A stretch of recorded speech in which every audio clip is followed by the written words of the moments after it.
Hello, welcome to NTDaily.com. I'm Camille Chappelle. And I'm Nicole Harbison.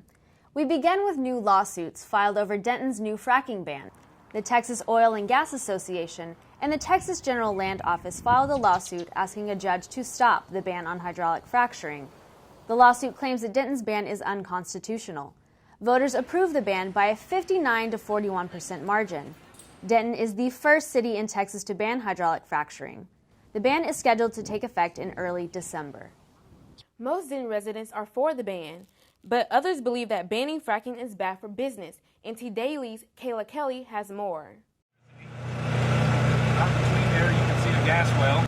Denton resident Randy Sorrells took us on a ride to show us the hydraulic fracturing gas wells on his land. He owns 3 of them, and one of them is within 300 feet of his home.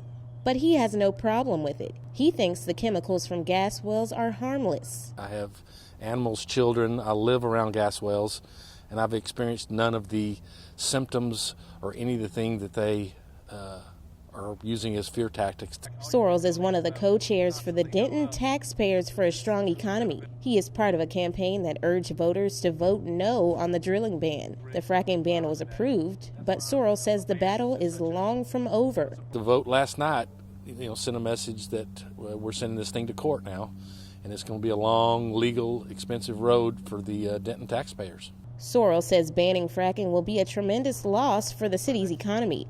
Denton resident Bobby Jones is also part of the Vote No campaign. He says he wasn't surprised the ban was approved. Frack-Free Denton has been gaining supporters for the past 3 years. He says they got a late start on the campaign. Once we found out in July, we started, but they already had a pretty good head start on us. Jones owns 2 gas wells, and one of them is within 200 feet of his home. He uses the money from the gas wells to support his mother and children. He wants to continue fighting against the fracking ban. He says he's ready for all the legal battles ahead. Kayla Kelly, NT Daily News. But the final decision is in about the proposition to sell liquor in the city. Residents voted yes. That vote means patrons of Denton bars and restaurants do not have to buy club memberships to purchase hard liquor and mixed drinks. Supporters say the city could gain about $700,000 in tax revenue each year. The new law will go into effect January 1st. And a lack of a vote has ended the convention center's deal in Denton. The deal has been in the works since December of 2013. But Denton City Council members made no motion during this week's council meeting to authorize another $75,000 to finish the plans. The city manager says there is no plan B. The city estimated the convention center would have brought in about $13 million annually. And students at the University of North Texas are learning to deal with their own money. Many students find it hard or impossible to graduate without loans, but new studies show that loans are not just being taken out by lower-income students. Faculty at UNT's Student Money Management Center say the economy has hurt families of all backgrounds. Families just can't provide that support like they used to, so students are having to access those students' loans more and more. About 73% of all UNT students have loans, and the center teaches them how to manage those loans. One graduate student says the services especially help those who are about to graduate. Because I'm in grad school, my loans are deferred, but for students who go straight into the workforce, it's important to understand which types of loans they took out. The Student Money Management Center holds workshops every semester. And organizations on campus are lending a helping hand to a local food bank. Dozens of people gathered to build structures out of canned foods. It's UNT's annual Construction Food Drive. Many cans were stacked a few feet in the air, and some were even wrapped in colored construction paper. The event's goal is to raise awareness about hunger. Construction is just a great event to support our local food centers, gives back to the community. All food will be donated to the Denton Community Food Center. Lending a helping hand also benefits those who volunteer.